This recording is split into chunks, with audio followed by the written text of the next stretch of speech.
how your client, imong kaila, na pagtungtong sa pendant and feel the difference. Nga na lang po. So that's the explanation in terms of balance and in terms of strength.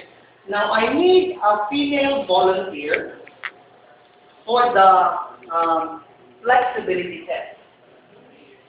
Flexibility. Okay. Close to siya.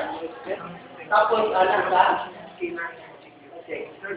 Okay, so what you do now is, imuhang sundot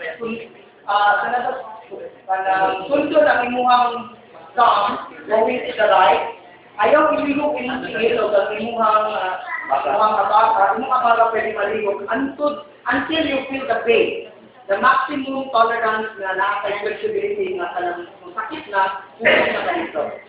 Okay, so maraming okay, hantod mo feel makabati ang pain.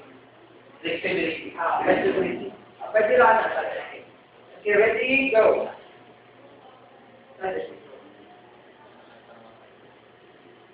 Sige lang. Gusto maabutin mo. Asa ba?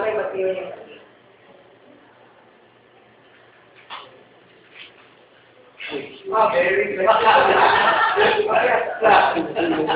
Step mo. Step. Stay lang mo, stay.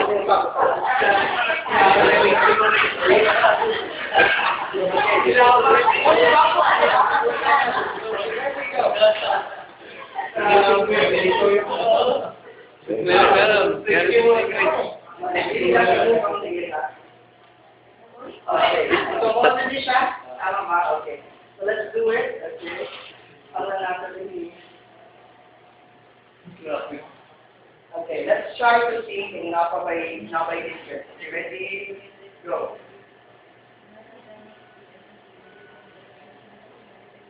I-stay mo doon.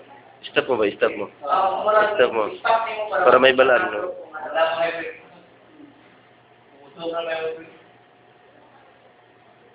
Oh, may sobra sa gamay. 6 inches ang sobra. Before na i-pendant, wala pendant, before na i-pendant, aside nga nasa distance, kasi yung wala na kayo, Wala pain na pamati. wala yung sakit. Kaganina na na-pendant, wala sa yung sakit. Okay, but notice mga sa kagamaw na difference.